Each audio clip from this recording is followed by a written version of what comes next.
So Leute, ich sitze hier gerade in unserem eigenen Compartment, eigentlich für 6 Personen gedacht, aber wir haben uns das für 2 Personen gebucht. Was das gekostet hat, das erzähle ich euch am Ende des Videos. Es geht für uns jetzt von Antibes nach Paris, Austerlitz. Der Zug startet in Nizza und ich möchte euch jetzt mal so ein bisschen hier diesen Raum zeigen, wie das Ganze aussieht, was es hier so gibt. Ja, let's go! Also wie gesagt, es gibt 6 Betten, 2 ganz oben, dann in der Mitte 2 und unten 2. Wir haben auf dem Hinweg auf den unteren beiden geschlafen und machen wir jetzt auch wieder so. Wir werden auch diese hier umklappen, die mittleren, und dann hat man unten wie so ein Sofa. Weil wenn ich jetzt sitze, muss ich so ein bisschen den Kopf, wie ihr gerade gesehen habt, nach vorne machen, weil man sonst einfach ja nicht so gut sitzen kann.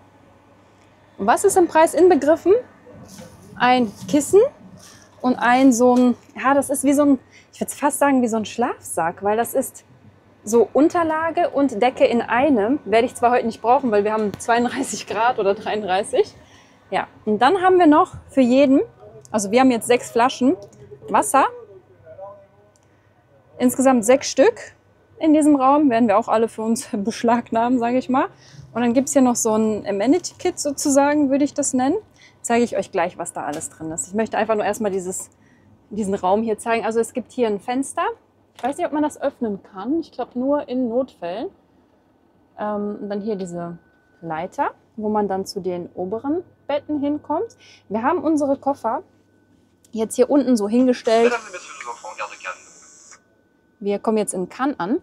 Unsere Koffer hier unten hingestellt. Man kann sie auch unter das unterste Bett packen. Machen wir nicht, weil keine Ahnung, wie sauber es dort ist. Aber sonst sieht es hier eigentlich ja, relativ sauber aus, würde ich sagen. Genau, was gibt es hier noch? Ich zeige das einfach mal an diesem Bettchen hier.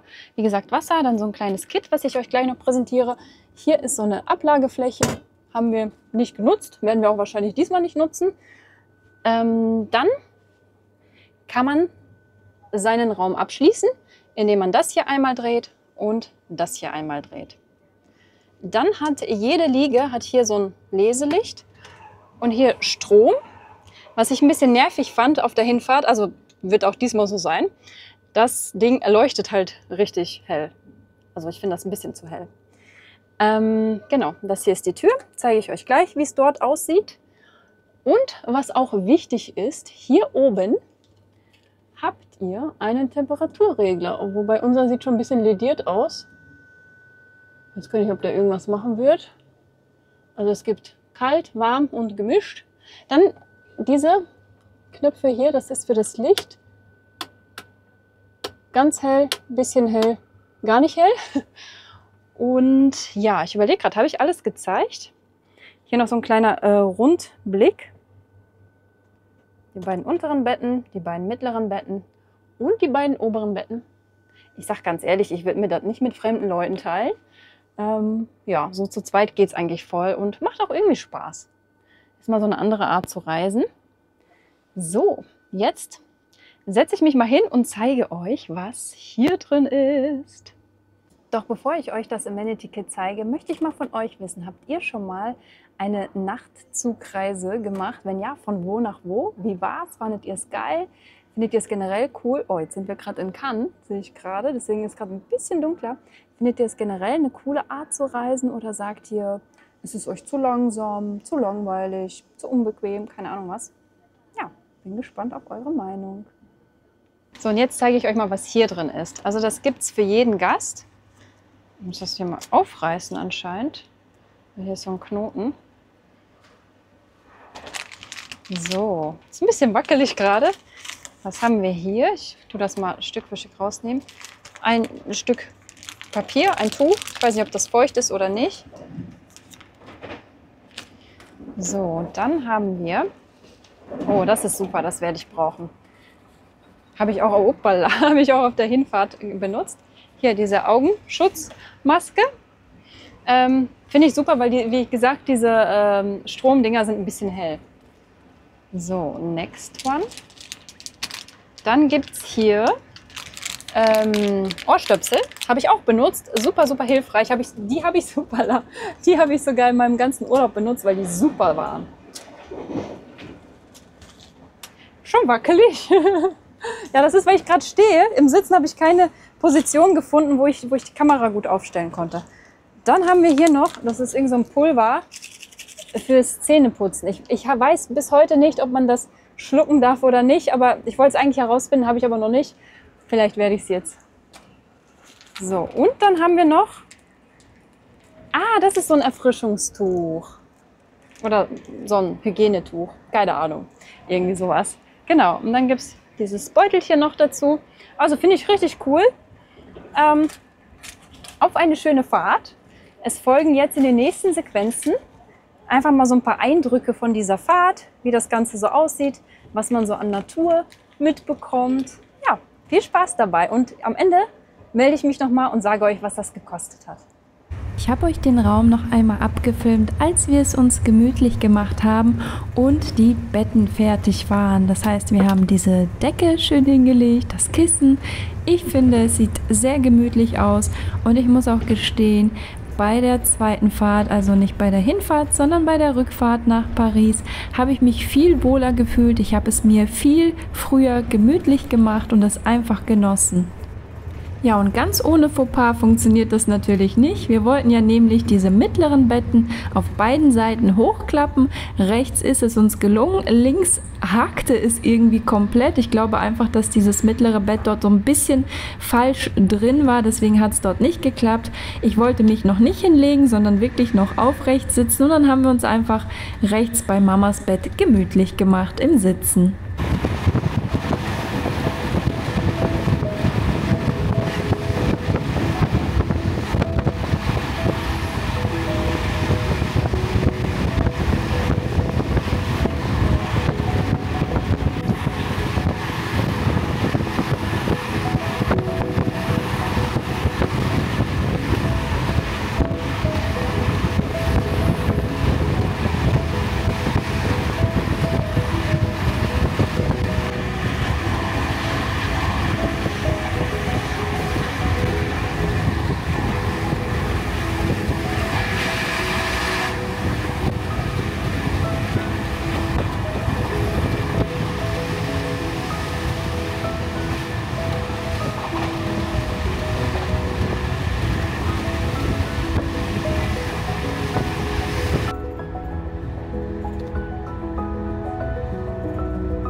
Hier siehst du übrigens unsere Reisedaten. Das Ganze hat am 18. Juni stattgefunden, von Antibes nach Paris-Austerlitz. 19:18 Uhr sind wir in Antibes gestartet und ich glaube, wir waren ein bisschen verspätet, aber nicht viel, so vielleicht maximal 20 Minuten, dann waren wir in Paris, also ein bisschen über 13 Stunden hat es gedauert. Fand ich als Nachtzug völlig in Ordnung. Wenn du es schneller haben möchtest, gibt es natürlich noch andere Züge zwischen Paris und der Côte d'Azur. Die benötigen dann immer so um die 5,5 Stunden. Dann gibt es dann TGVs, WeGo oder InWe, glaube ich, heißen die. Wenn du da weit im Voraus buchst, jetzt für diese schnellen Züge, sage ich mal, kommst du da teilweise mit 19 Euro, 25 Euro hin. Ach, der Sonnenuntergang, der war echt schön. Oh, ich genieße die Bilder auch immer wieder.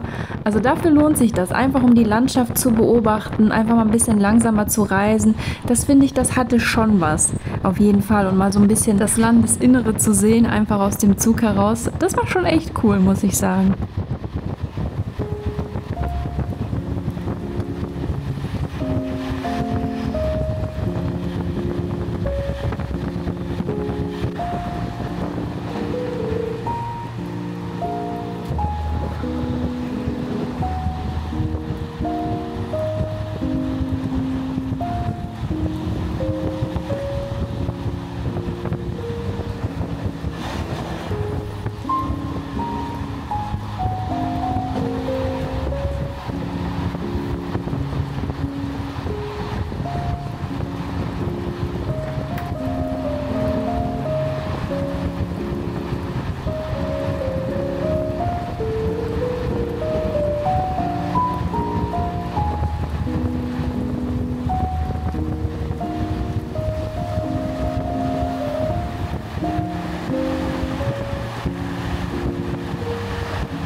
Bevor ich dir erzähle, wie die Nacht war und ob ich so eine Reise noch einmal machen werde, möchte ich mal so einen kleinen Blick auf die Preise werfen.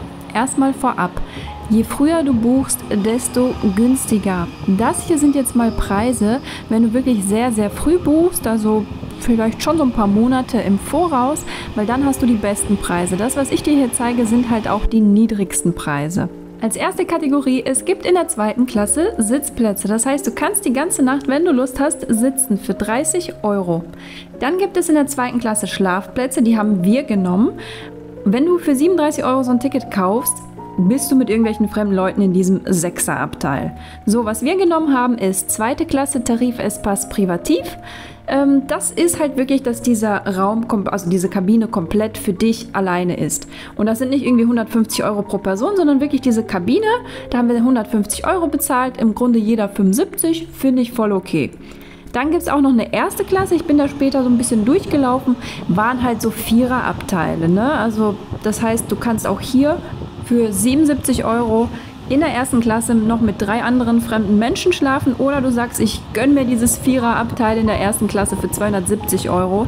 Das ist halt dann nicht pro Person, ne, wenn man sich das ganze Abteil holt, sondern wirklich für das ganze Abteil. Bevor ich auf die Strecke eingehe, möchte ich mal von dir wissen, was hältst du von dem Preis? Findest du es teuer? Findest du es günstig? Würdest du das auch buchen? Noch einmal, es sind wirklich die Preise, wenn du mehrere Monate im Voraus buchst. Wenn du das wirklich kurzfristig machst, dann hast du ganz andere Preise. Und natürlich auch keine Kabine für dich alleine. Das wird dann auch sehr, sehr schwer. Also wenn du eine Kabine für dich alleine willst, so eine 6er- oder 4er-Kabine, dann musst du das wirklich früh angehen. Bei uns war das nämlich so, dass unsere Hinfahrt schon relativ kurz bevorstand und dann haben wir diese 6er-Kabine nur noch für 300 € bekommen.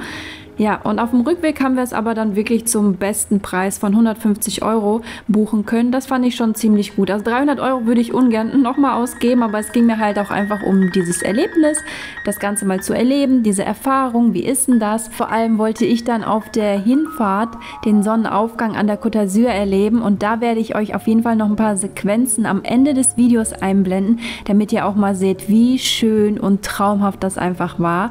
Und hier hatten wir ja den Sonnenuntergang an der Côte d'Azur, beziehungsweise ja um Marseille herum, würde ich sagen, da war der Sonnenuntergang. Und jetzt kommen wir zur Strecke. Wo könnt ihr überall einsteigen, wo könnt ihr überall aussteigen?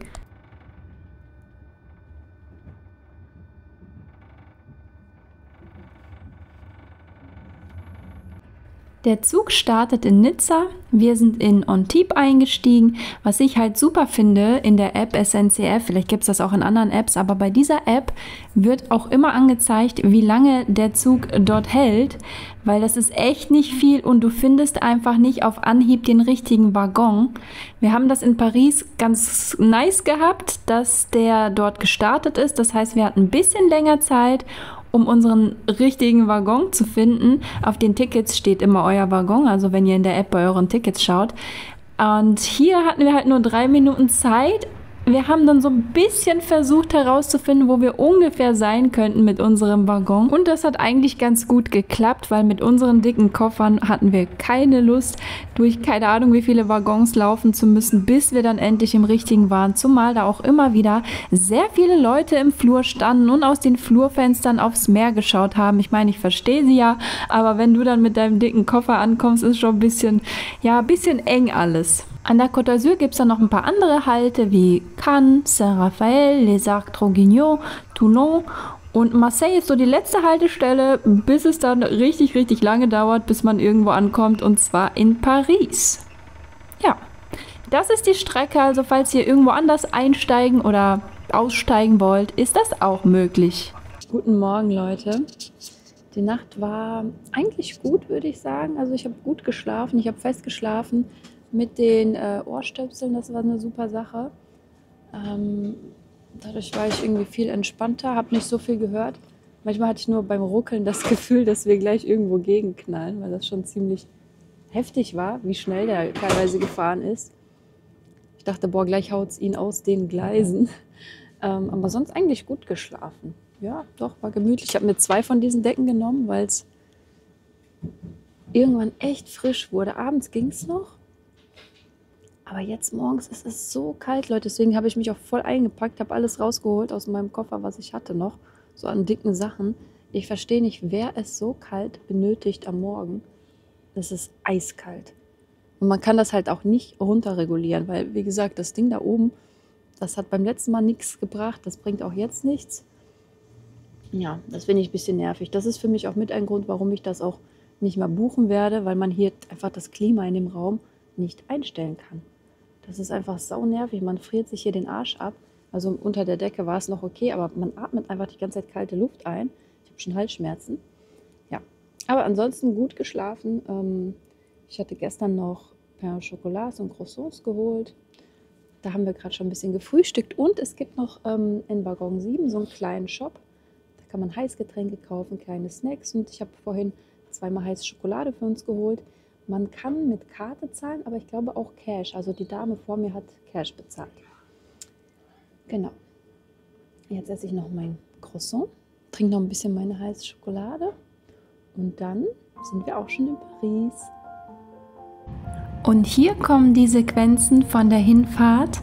Das heißt, der Sonnenaufgang an der Côte d'Azur in der Provence. Viel Spaß dabei und wenn dir dieses Video gefallen hat und du Lust hast auf mehr Reisevideos von mir, folg mir gerne, like dieses Video, kommentiere. Ich freue mich über jede Art von Engagement. Vielen Dank!